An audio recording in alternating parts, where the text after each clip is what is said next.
aí, galera, esse é mais um episódio do Maldita Politicagem, episódio número 112, e a gente vai falar aqui um tema que a gente está devendo há muito tempo, né? Sobre gênero na ciência política, né? A gente tem para isso uma convidada especial, que é a Márcia Rangel Cândido, que o Luiz daqui a pouco vai apresentar. Estamos aqui numa data especial também, né? Já que é esse podcast que vocês estão ouvindo agora, está saindo na data de lançamento do livro Dois Gêneros, Duas Histórias, da Fundação da Ciência Política no Brasil. Belo título ainda, hein, Luiz? E para isso estou reunido com o nosso Luiz Domingos, que é nossa querida Márcia Cândido. Tudo bem, Luiz? E aí, Ali, saudações a todos e todas. Pois é, esse trabalho da Márcia Rangel Cândido é a tese de doutorado dela e ela ganhou o prêmio de melhor tese do IESP da UERJ. E aí o livro sai agora, está saindo pela editora da Universidade do Estado do Rio de Janeiro. Eu acho que é o mesmo título do livro e da tese. Então, uma tese já premiada, chegou na reta final do prêmio da Ampox, também de melhor tese em ciências sociais, o que é difícil, porque normalmente uma tese de ciência política dificilmente o ganha, e é o caso da dela. Mas, Alessandro, se eu tiver uma correção para fazer de saída a você, o episódio vai sair uma semana antes ou no mesmo dia? Eu errei? É na quinta que vem, ela falou? Eu acho que eu errei, mas vamos perguntar para ela. Olá, Márcia, seja bem-vinda. Muito obrigado por aceitar o nosso convite, né? Oi, Alessandro. Oi, Luiz. Eu que agradeço o convite, adoro podcast e acho muito importante o trabalho que vocês fazem. Estou feliz de estar aqui. O lançamento é na outra quinta só, dia 4 de julho.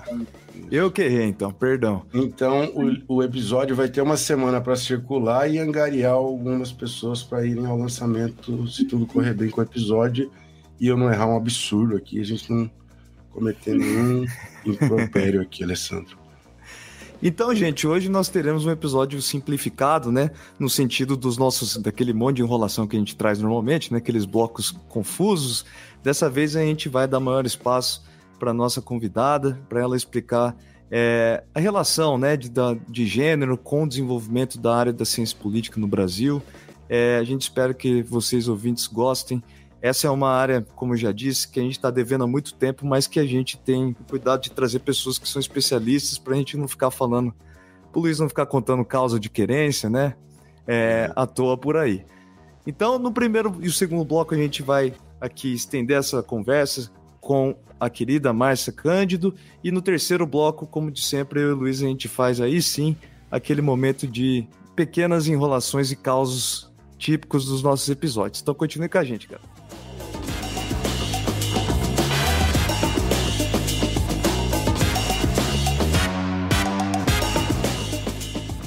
Bom, então vamos falar desse livro que tem muito a contribuir para a área da ciência política, né? Dois Gêneros, Duas Histórias, a Fundação da Ciência Política no Brasil. Eu vou começar do começo, Luiz. Então, Márcia, você pode dizer para a gente de onde veio a ideia, quando você teve esse clique de que era necessário esse tipo de bibliografia para a ciência política no Brasil? Eu fiz Ciências Sociais na graduação e na pós-graduação, no mestrado e no doutorado, que eu me encaminhei para a ciência política, mas desde que eu entrei na graduação sempre tive muito interesse em história. Então, eu lia muito texto de história das ciências sociais quando estava na graduação, e quando eu fui para a pós, eu comecei a ter mais curiosidade de saber a história específica da ciência política no Brasil, né? Então, como que essa área do conhecimento foi sendo formada por aqui, o que ela estudava, né? Quem ajudou a criar e a consolidar ela no país.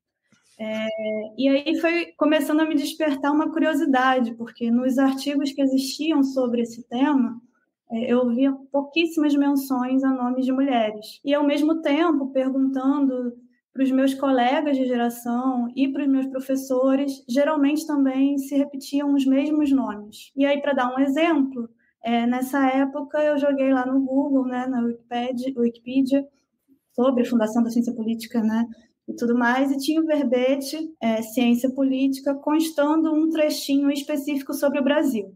E aí esse trechinho específico ele é super contestável, eu acho que muitas das pessoas que estudam a história da ciência política vão ler aquilo e não vão concordar com o que está ali ressaltado, mas existe uma parte dele que de certa maneira, consenso. A gente assume, claro, que existem dois grandes fundadores da ciência política no Brasil, sendo eles o Vanderlei Guilherme dos Santos e o Fábio Vanderlei Reis. o crédito a esses dois atores ele é pouco contestável, porque eles ajudaram a criar as primeiras pós-graduações no país e, além disso, eles também contribuíram muito intelectualmente, tem diversas obras importantes, né? Tiveram um papel de intelectuais públicos também, debatendo política no país, histórico. Mas, assim, ao mesmo tempo que eles existiram, onde é que estavam as outras pessoas que participaram desse processo? Me causavam um estranhamento, só ouvi falar com muito mais recorrência deles dois, e aí eu comecei a me questionar, tá, então, se aconteceu dessa forma, se realmente foram só dois homens que fundaram e que conseguiram, de fato, se consolidar como grandes mestres, quando que as mulheres adentraram a ciência política, como que elas conquistaram reconhecimento, e aí eu comecei a me questionar isso e a também estranhar, porque, por coincidência, eu estudava numa instituição de pós-graduação que tinham grandes nomes de mulheres de gerações mais ou menos similares às gerações desses dois grandes homens. E aí eu menciono a Argelina Figueiredo, que dá aula na minha instituição de pós-graduação, e Maria Regina Soares de Lima. Na época, né, elas estavam dando aula quando eu também estava fazendo pós-graduação, mas tem outros infinitos nomes que passaram por essa instituição em que eu me formei. Mas, para além da instituição em que eu me formei, existiam também outras instituições pioneiras, né? E eu queria saber onde que as mulheres foram ou não participando desses espaços, né? E aí se formou a minha questão de pesquisa, como homens e mulheres participaram da fundação da ciência política no Brasil. Eu queria entender isso comparativamente, e aí também se formou a minha hipótese de pesquisa, porque eu comecei a me indagar se de repente não existia também uma distinção de reconhecimento para esses grupos sociais, né, diferenciados por gênero, em função das escolhas de trabalho deles. Então, nos estudos de gênero e ciência, a gente tem aí um arsenal já de produções mostrando que muitas vezes as mulheres gastam mais tempo em trabalhos administrativos, em trabalhos pouco reconhecidos, não publicam tanto artigo quanto os homens, geralmente publicam mais capítulos de livros, organizam mais obras de livros, estão em setores que geralmente não são tão reconhecidos do ponto de vista da avaliação científica quanto os homens. E aí a minha hipótese, né, de começo de pesquisa foi essa, assim, investigar o papel de cada um dos dois grupos sociais e entender se existia alguma explicação para certas mulheres que eu já estava mapeando ali, que também eram fundadoras da ciência política no Brasil, não serem tão reconhecidas quanto esses homens que eu via repetidas vezes surgindo aí né, no senso comum. E isso é uma coisa que eu também acabei identificando na própria literatura, né? Como eu tinha falado, na verdade, a curiosidade surgiu de ler artigos sobre história da ciência política, mas depois, analisando essa literatura de uma maneira um pouco mais organizada, eu confirmei, geralmente, as análises que se debruçavam mais sobre homens, quando mencionavam mulheres, mencionavam de uma forma um pouco mais marginal, geralmente associadas à história dos homens, isso quando eram lembradas. Então, foi daí que surgiu um pouco a curiosidade da pesquisa. Quando eu estava lendo a sua tese, eu lembrei de muitos dos textos que você cita que eu lia lá atrás na graduação, e depois também na pós-graduação, mas tem várias formas de contar a história de qualquer disciplina e da ciência política, das ciências sociais no Brasil. Então, tem trabalhos que fazem análises levantando o número de citação, professores que fizeram pós-graduação no exterior, análises mais quantitativas. Tem outros tipos de análise que são mais contando relações de pessoais e patati. Esse tipo de análise, segundo tipo, eu tinha um professor que brincava que era mais do tipo fofocologia, né? E o seu trabalho se afasta muito desse jeito de trabalhar, porque é uma análise bem objetiva da presença da mulher nos espaços de alunas de pós-graduação, depois de professoras, depois do tipo de publicação, depois do tipo de circulação internacional. E aí, eu acho que uma coisa que é interessante de mencionar de saída é aquela expressão em inglês que você usa, que é leak pipeline, que mostra já Desculpa uma evidência... o inglês de querência aí. Mas... que é uma expressão disso, o inglês aqui é caboclo, que já é uma expressão que demonstra um achado importante da sua tese, talvez um dos achados de ponto de partida mais relevantes para o teu argumento ao longo do trabalho, né? A gente tem muitos termos, né, que a gente adota do inglês, talvez porque certas análises de fato começam a surgir em países de língua, né, inglesa, mas a gente também já tem algumas adaptações para o português. Então, tem um termo em português chamado efeito tesoura, que tem mais ou menos um significado similar. Não é exatamente a mesma metáfora, né? São metáforas diferentes, mas elas têm um significado similar que trata justamente dessa queda progressiva da participação feminina na medida em que a gente vai identificando os avanços, né, na carreira. Então, a gente olha para os postos mais altos e vê menos mulheres do que se a gente olhar para os postos mais baixos. Isso é, de fato, um dos principais achados da pesquisa e um dos que eu gosto mais de ressaltar.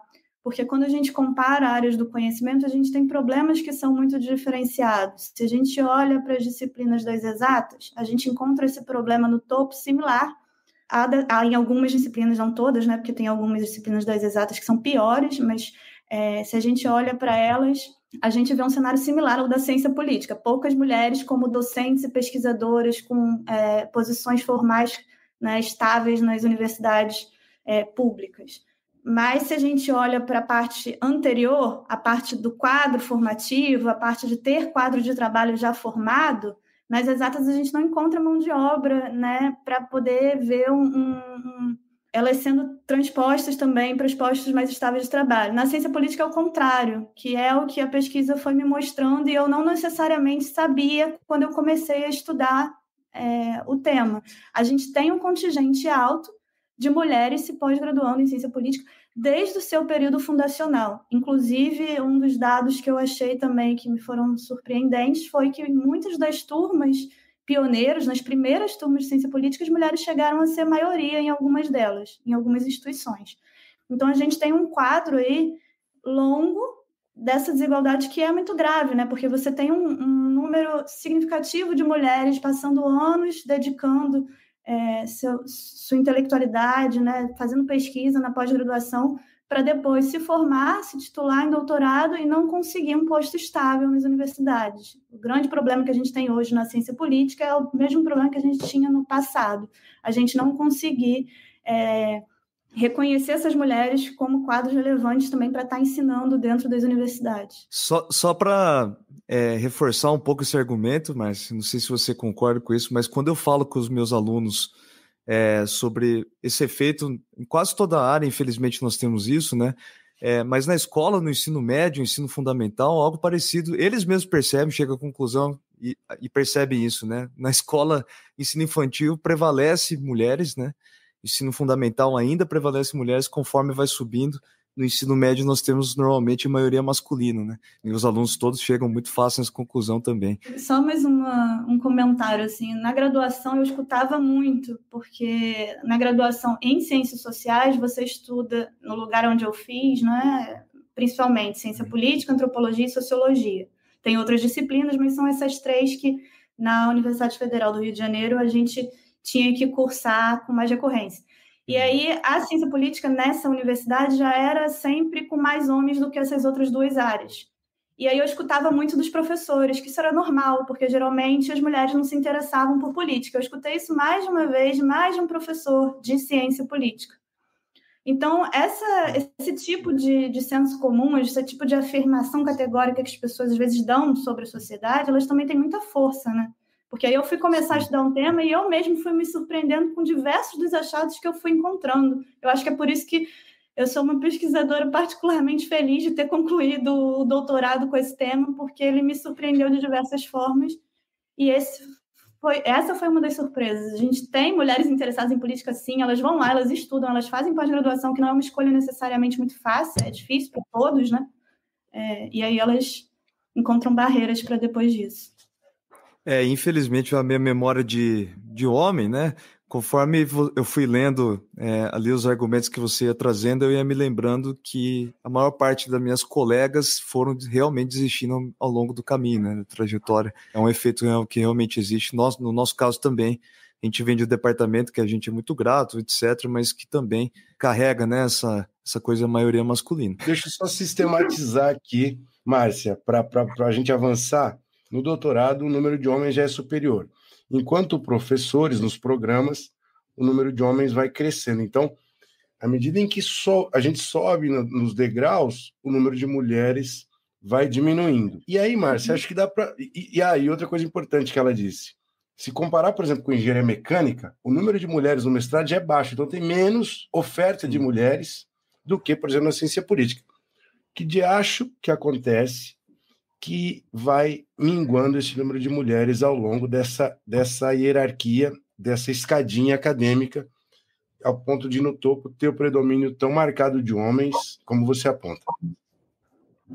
Então, algumas das dificuldades eu acho que a gente pode tentar destacar como particulares da ciência política, mas, em geral, quem estuda desigualdade na ciência acaba girando em torno do mesmo tipo de explicações mais gerais, né? Então, a gente tem aí, por um lado, a dificuldade de áreas que são majoritariamente ocupadas por homens em postos de poder, de às vezes se abrirem a temáticas que as mulheres acabam se concentrando mais por questões sociais também. Não estou tratando nada disso como essencializado. Então, se a gente olha para a ciência política, a gente tem aí a emergência da agenda de gênero e política, né, dos estudos de gênero dentro da ciência política.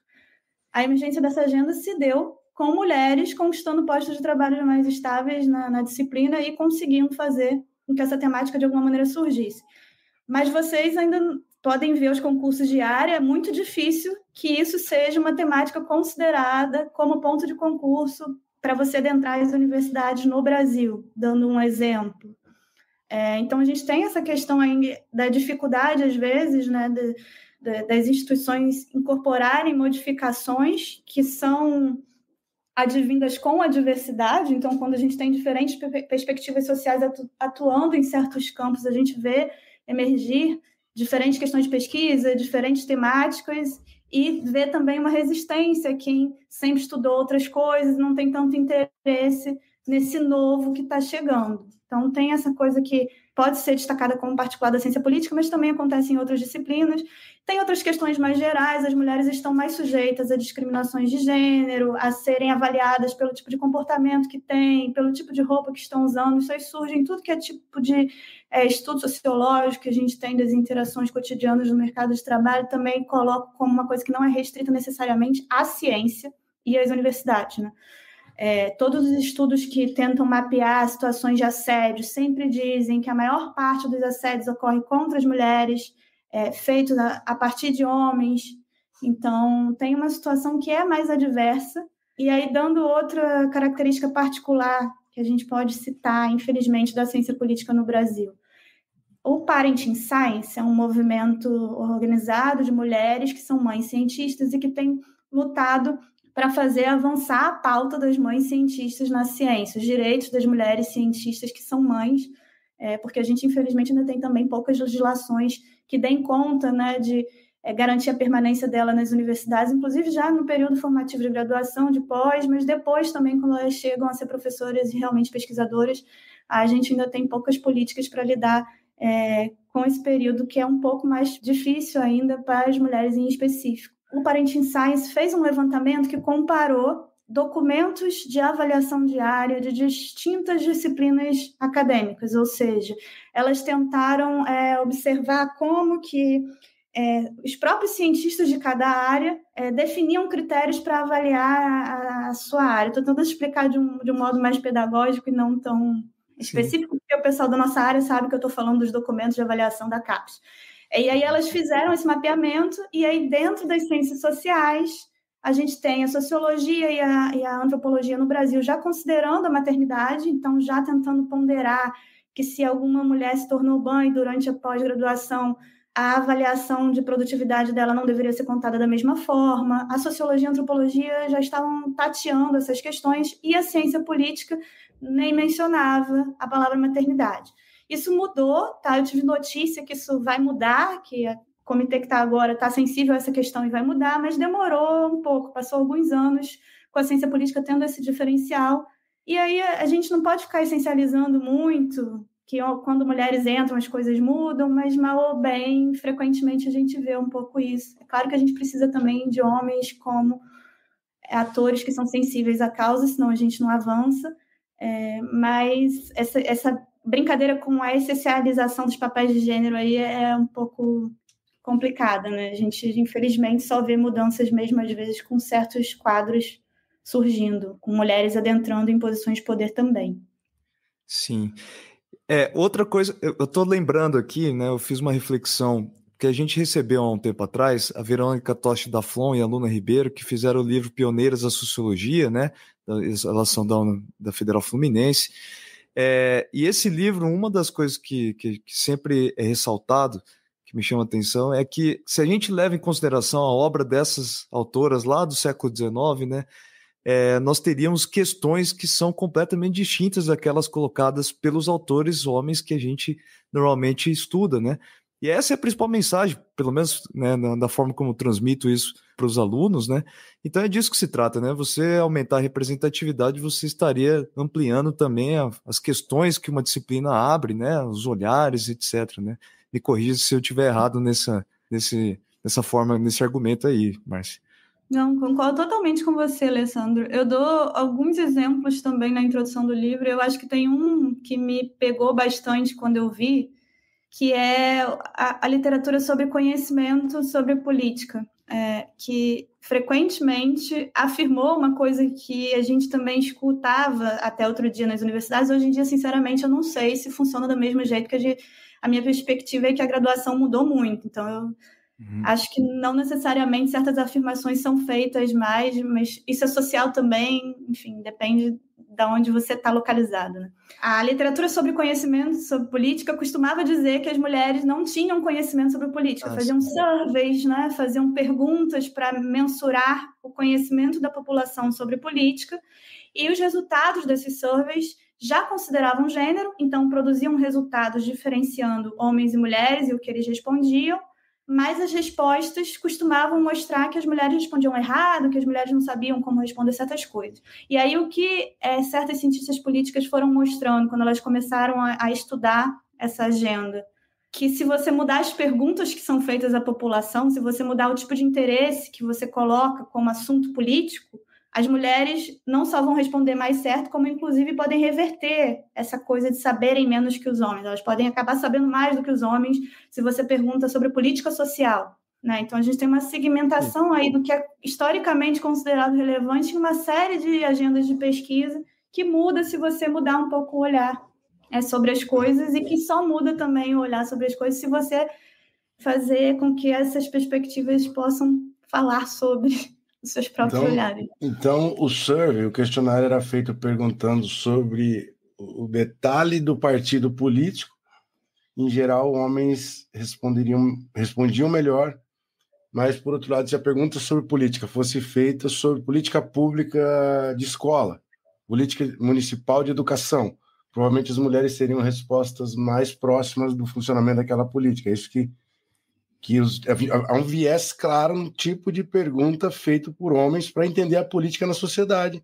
E aí a resposta do homem lá na ponta, do cidadão, vai ser mais condizente com o que o homem que fez a pergunta espera. Basicamente tudo isso, né?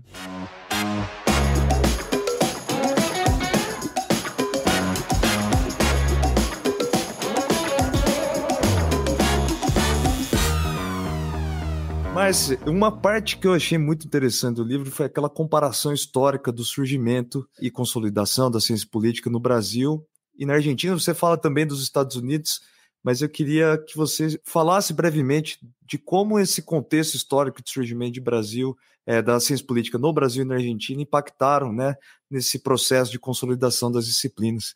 Então, Alessandro, essa parte eu também gosto, porque toda vez que eu toco nela, eu acho importante ponderar que fazer pesquisa é sempre uma forma da gente aprender também a ser humilde. Então, quando eu comecei a estudar no doutorado, eu achava que eu ia fazer uma comparação entre milhões de países sobre o tema de desigualdade de gênero, mas que eu ia juntar várias coisas e conseguir fazer uma grande generalização. Aí eu comecei a fazer campo, eu fui para a Argentina, estudei um pouco lá também, entrevistei pessoas e tal, e fui tendo noção de que eu gostava muito de detalhes históricos e que ia ser impossível eu dar conta de falar bem, de um modo que eu acho justo, de cada país, se eu fizesse uma comparação enorme.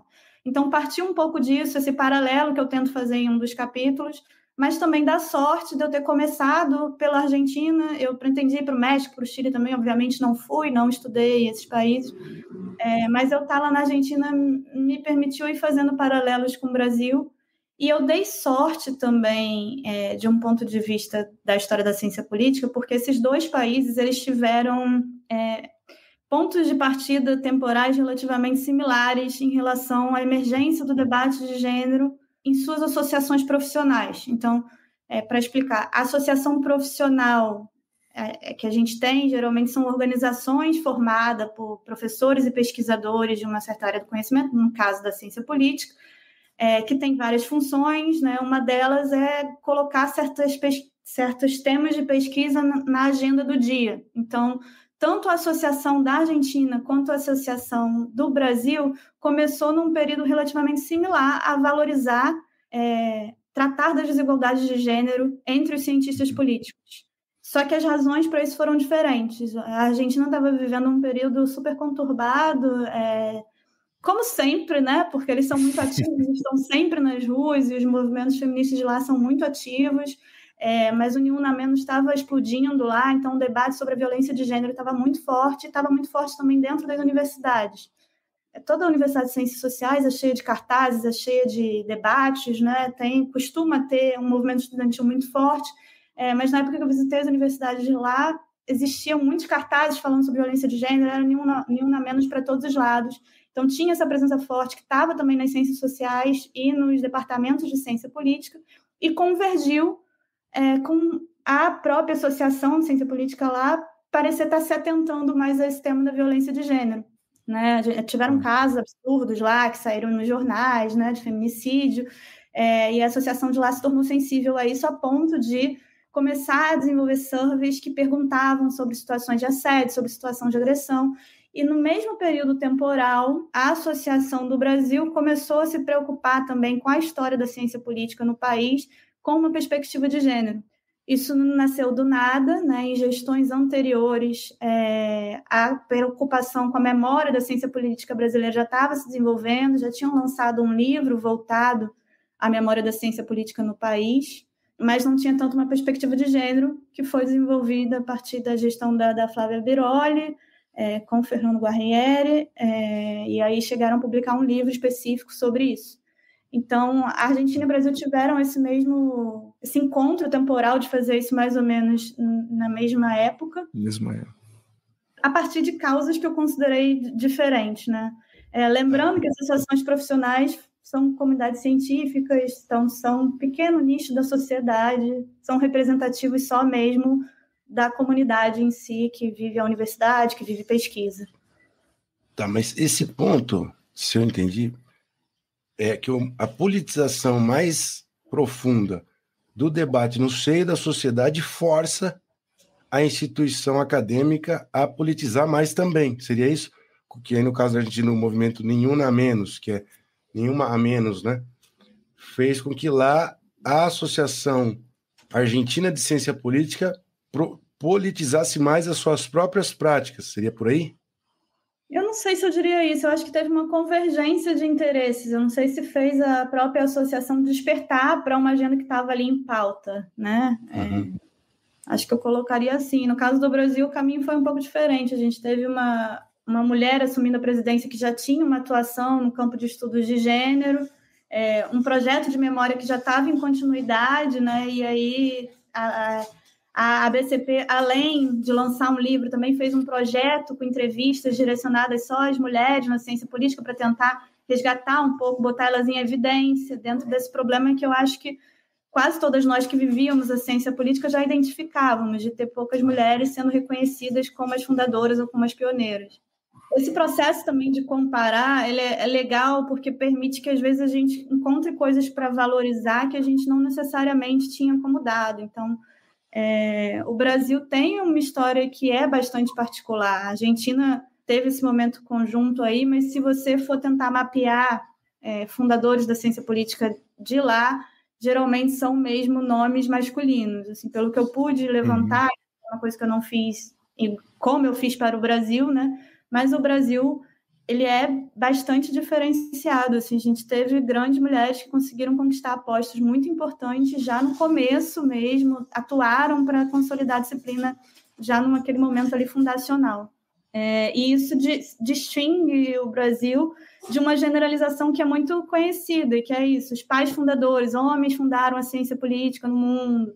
Essa afirmação faz sentido, como eu gosto também de traçar como paralelo, para os Estados Unidos, que teve uma institucionalização da ciência política muito mais precoce, num período em que as mulheres não tinham nem direito a voto. Existiam já mulheres ativas politicamente lutando pelo voto ali, mas a associação de ciência política de lá era integrada por homens que nem eram favoráveis ao voto feminino, para vocês terem noção. Então, não tem como a gente comparar a história da ciência política brasileira, a emergência aqui, com a emergência de lá. Lá pode ter sido masculina, né, nessa parte de quem participou do institucionalizar, mas aqui não foi. Aqui a gente tem uma história que é bastante interessante, diferenciada nesse quesito.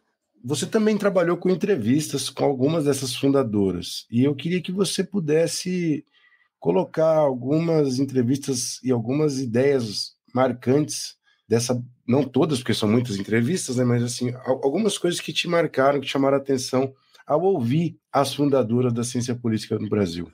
Então, Luísa, a gente tem nas ciências sociais diferentes formas de trabalhar com entrevistas, né? Então, tem gente que vai entrevistar muitas pessoas para tentar produzir generalizações a partir desse conjunto grande de entrevistas.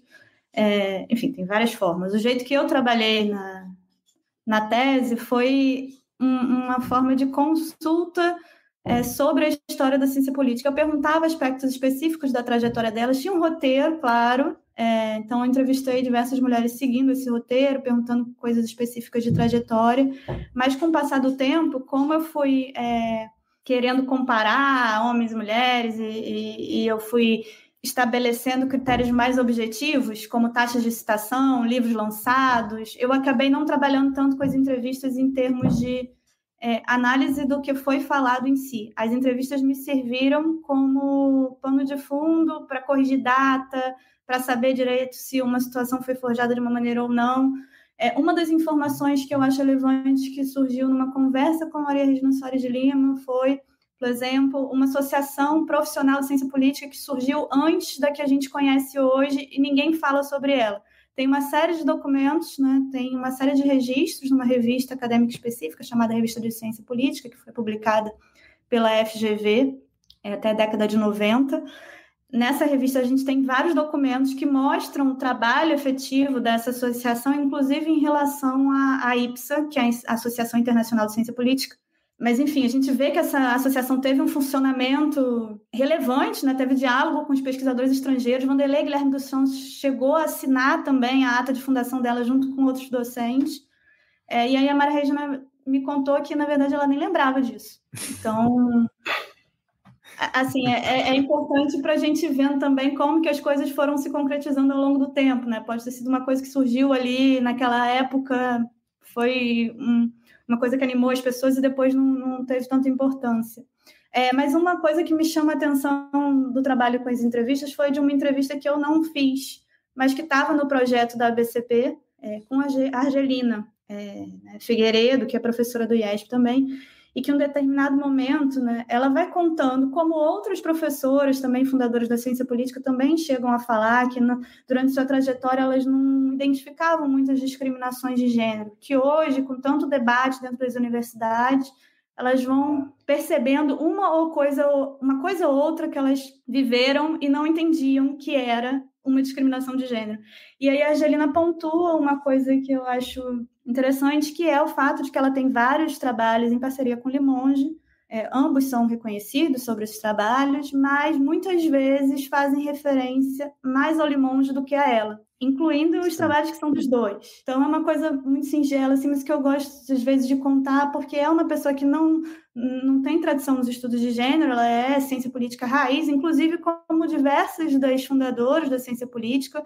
No começo da fundação da disciplina, as mulheres estudavam temas tradicionais, essa hipótese que eu tinha no começo delas estarem em campos que não eram tão reconhecidos não se confirmou exatamente, né? Tem uma ou outra diferença, mas, em geral, a gente teve fundadores que seguiam os papéis considerados tradicionais para um cientista político. E a Argelina, como é uma dessas figuras, consegue hoje já narrar uma outra coisa que identifica como um padrão diferenciado de comportamento. Né? Isso é o efeito Mateus aplicado à mulher. Você também fala disso. Não sei se eu vi isso na tese ou num vídeo teu na internet. O efeito Mateus, para quem não sabe, é quando tem 2 autores de um trabalho e só um é citado, normalmente o que é mais bem posicionado, tem mais reputação. Isso também se dá quando você tem uma dupla de autores ou de coautoria entre homem e mulher. O homem acaba sendo mais citado que a mulher. Como que é o nome do efeito Mateus aplicado às mulheres? Efeito Matilda, né? Efeito Matilda. É uma crítica, inclusive, um pouco adaptando o efeito Mateus à questão de gênero, falando justamente isso, sobre como muitas vezes tem esse peso de não ser reconhecida sendo mulher. Eu li o trecho da entrevista dela na tese, da professora Argelina, e ela estava falando com o jornalista, ele falava Limonge, mas o trabalho era do Limonge e dela.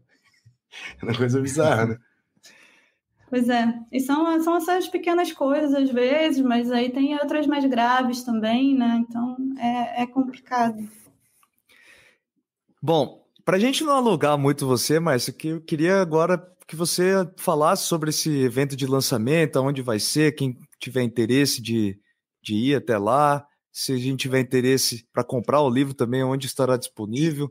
2 gêneros, 2 histórias, né? A Fundação da Ciência Política no Brasil. Fala, Luiz Domingos. Eu queria que ela falasse também dos grupos que trabalham esse tema, dos quais ela participa ou tem convênio, para que os nossos ouvintes possam buscar informações, porque tem muito dado nos grupos que vocês participam sobre esse tipo de pesquisa. Claro, eu só vou retomar outro achado rapidamente da pesquisa, porque a gente falou de um que é mais amplo, é mais geral, quando a gente observa a comunidade científica como um todo. Eu comparei diversos perfis de intelectuais fundadoras, e aí eu acho que é até injusto ressaltar só algumas, mas eu gosto de ressaltar só essas, porque elas se destacaram em mecanismos formais de avaliação da ciência que hoje em dia são usados em quase tudo para medir produtividade. Então, são aqueles mecanismos que já são reconhecidos mesmo. Se as mulheres conseguiram estar no topo neles, por que elas não conseguiram ser referenciadas como tais, né? Então, tudo bem, Vanderlei Guilherme dos Santos, Fábio Vanderlei Reis estiveram conduzindo a criação das primeiras pós-graduações de ciência política no Brasil, mas a gente teve turmas com maioria de mulheres.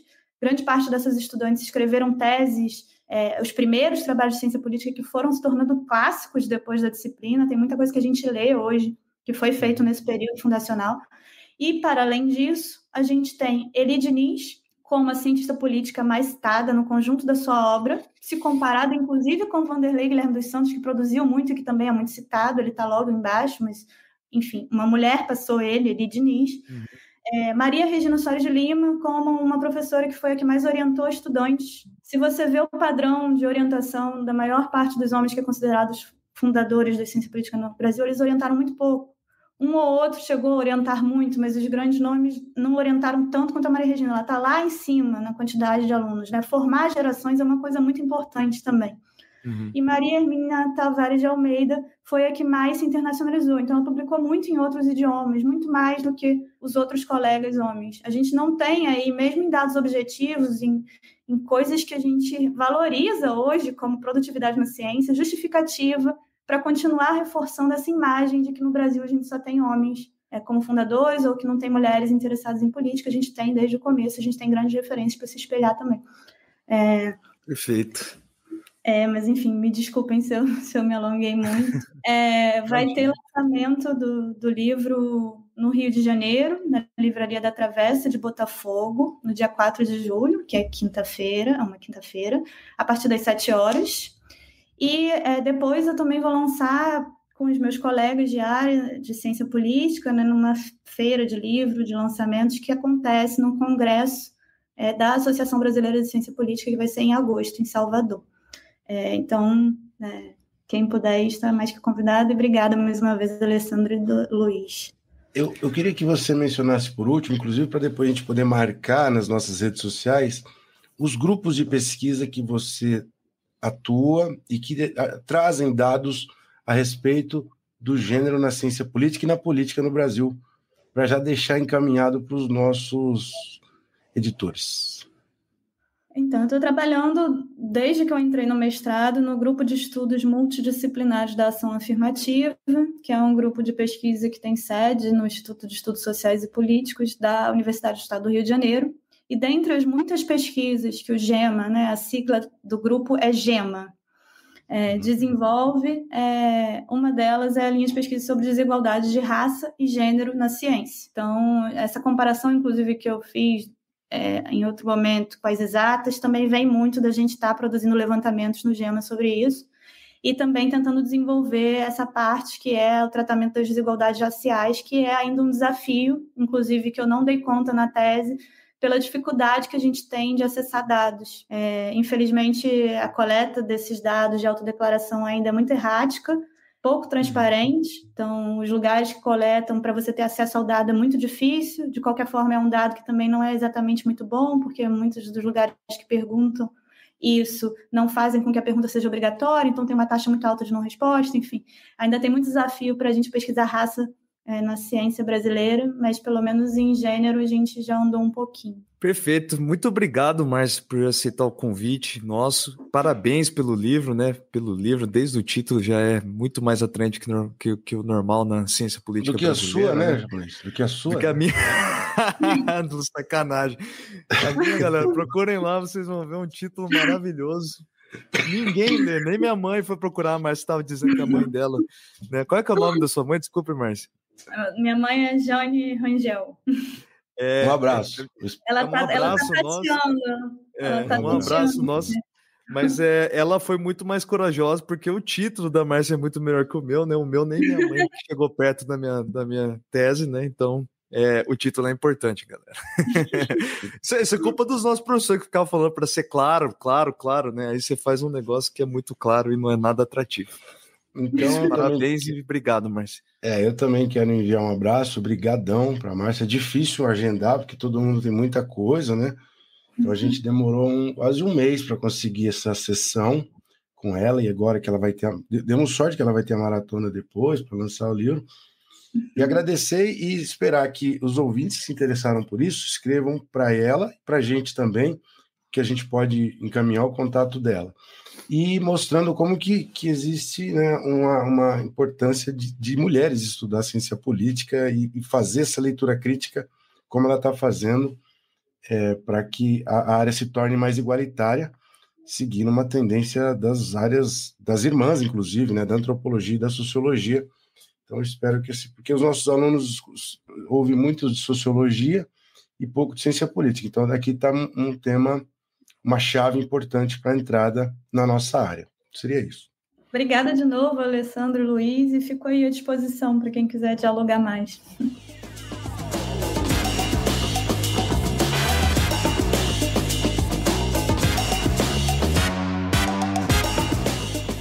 Então, chegamos ao final da entrevista com a Márcia Cândido, uma excelente contribuição, porque a gente nunca tinha falado disso, né, Alessandro?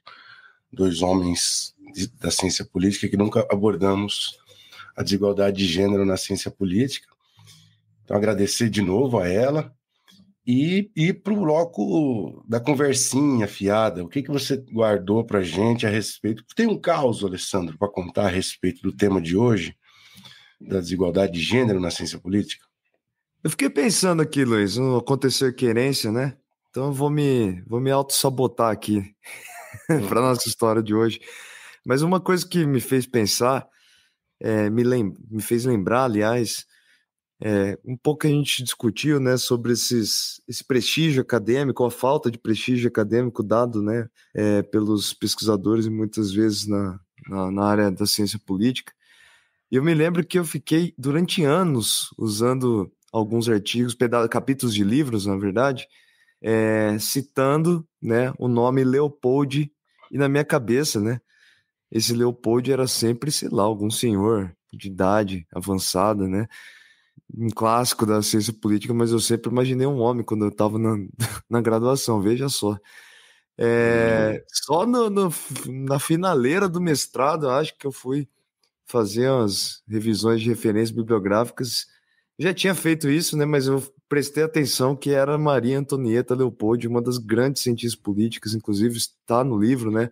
Citada no livro, pesquisadora Márcia, da né? Federal Fluminense, no livro da Márcia Cândido, né, que a gente acabou de falar sobre. É assustador, né? Eu acho que se as pessoas prestarem atenção na revisão bibliográfica que elas estão fazendo, acho que em muitos casos isso vai acontecer, né? De aparecer ali mulheres que a gente não reconhece no primeiro momento, né? Que é uma coisa bizarra, né? Tosqueiro, tô me abrindo aqui. Mas, Então... Não, boa revelação, boa revelação. A gente precisa desse tipo de verdade. Mas, então, a referência bibliográfica, você nem escrevia por extenso o prenome da autora, só colocava as iniciais, Não, mas Leopoldi. é que às vezes você pega, né? Você coloca ali no Google ali e aparece, você não presta atenção direito, né? No detalhe da coisa, nos primeiros nomes. E é isso, ainda Maria Antonieta, o nome dela é Maria Antonieta Paraíba Leopoldi, né? Um nome extenso ainda, né? Eu acho que passava despercebido. E foi isso, né? Então fica aqui a referência a uma grande cientista política, né? Que sempre esteve presente nos meus estudos e eu não reconhecia como uma mulher. Boa. Então, a todo mundo, especialmente aos homens, prestem atenção nos nomes das autoras que vocês estão usando, para não cometer o que o Alessandro fez na graduação e no mestrado. Então, agora a luta de gostos, como que é a luta de gostos? Não é uma luta de gostos, é uma luta de qual autor a gente mais utilizou na vida, como é que é? A luta de gostos, vamos fazer uma brincadeira aqui, uma memória, um esforço nosso, Luiz, de qual das cientistas políticas brasileiras ou sociólogas brasileiras mais impactou na nossa formação. Pode ser? Ô, louco. Puxado, Começa hein? você aí. Isso. Vai lá, você primeiro. Tem muitas, eu acho que não dá para puxar uma Por isso só. que acaba sendo uma luta meio de gostos, né? Meio um afeto ao livro que você utiliza. Entendi. Olha, brasileira, né? Não tem como, desde uma certa altura da minha vida. Eu sei doutorado, quem você vai falar, mas vai lá.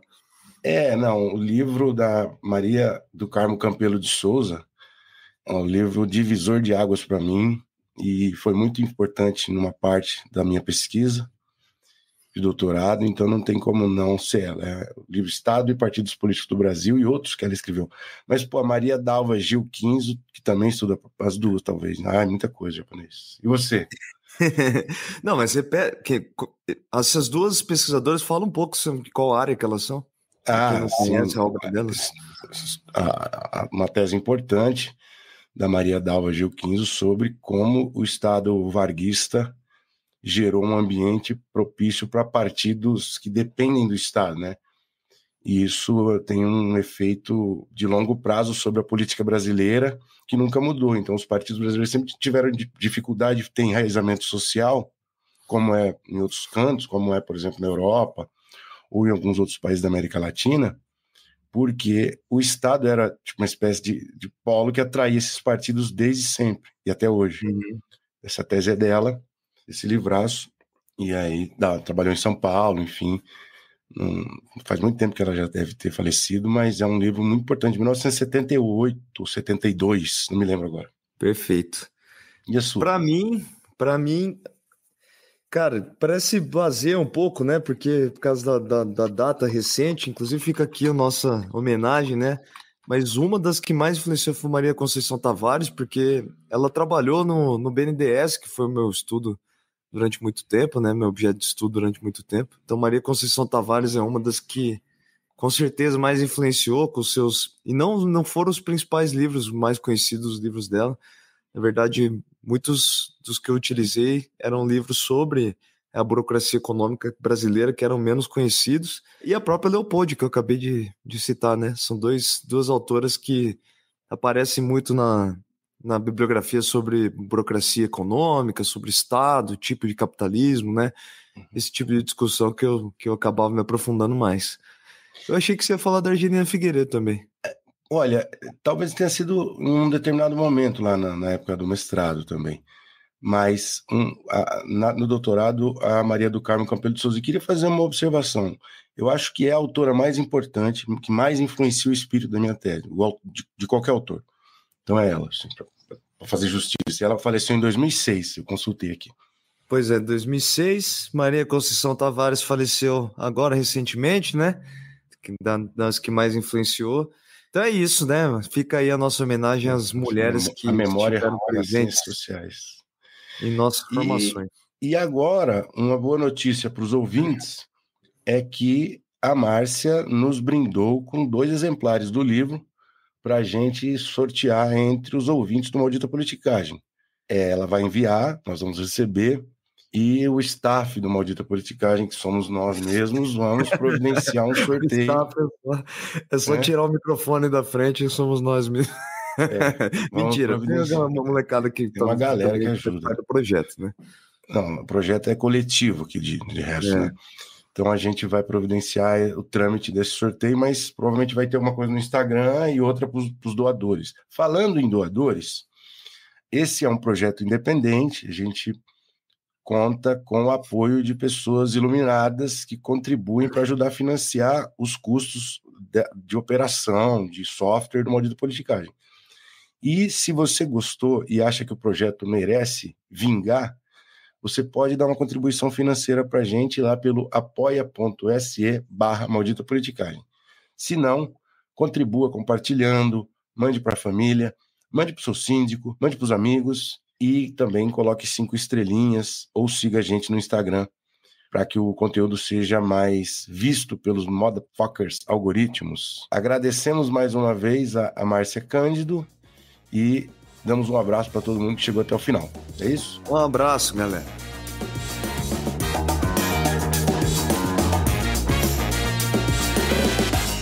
O Maldita Politicagem tem roteiro e produção de Luiz Domingos Costa e Alessandro Tokumoto, edição de áudio de Matheus Bittencourt, finalização de áudio e identidade visual de Fábio Tokumoto.